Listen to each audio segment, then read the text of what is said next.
Okay, so I'm going to begin this with a story. This is a story about Bertrand Russell. And for those of you who don't know, Bertrand Russell was probably the most important philosopher of the 20th century. And it's probably an apocryphal story, but it's a good story.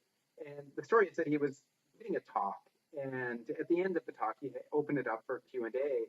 And this woman, a little old woman sitting in the back row, raises her hand, and she says, "That was all very interesting, Professor. But do you know what the Earth rests on?" And so, he thinks she might be a little bit crazy, but he decides he'll humor her, and he says, "No, no, I don't. What does the Earth rest on?" And she says, "It's a turtle." And he thinks for a moment. He says, "Well, that's interesting. But what does the turtle rest on?" And she wags her finger at him, and she says, "You can't fool me. It's turtles all the way down." And I think that's a nice image for infinity, but it's also a nice image for language and the infinite capacity of language, because we have to imagine a turtle on a turtle on a turtle on a turtle on a turtle on a turtle ad infinitum. And we can do this a lot of different ways with language. The first way I'll show you is using this sentence. And the sentence is, "This sucks." It's a really simple sentence. But once I say that sentence, I can embed it inside of another sentence. I can say, "You know that this sucks." Or I can say, "I know that you know that this sucks. You know that I know that you know that this sucks. I know that you know that I know that you know that this sucks." And again, you can keep doing that in ad infinitum, embedding each one of those sentences inside of a larger sentence.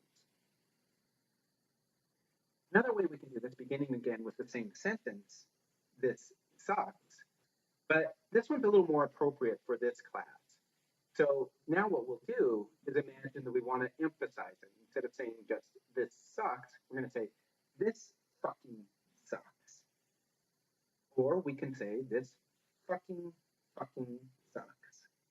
This fucking sucks. This fucking sucks. This fucking sucks. This fucking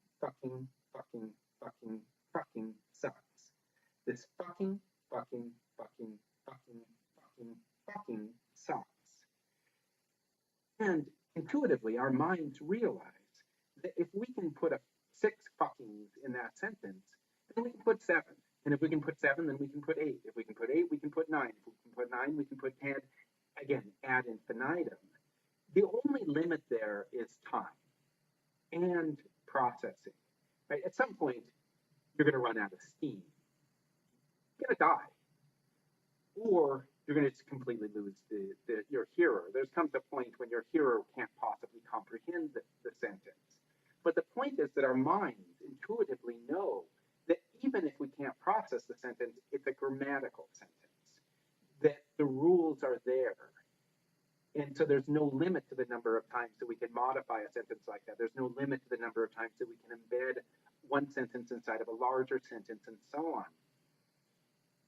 And that's the crucial thing, is that we need to make this distinction between what our mental grammar is capable of in theory and what our mental grammar is capable of in practice, right? So we sometimes make this distinction as one of competence versus performance.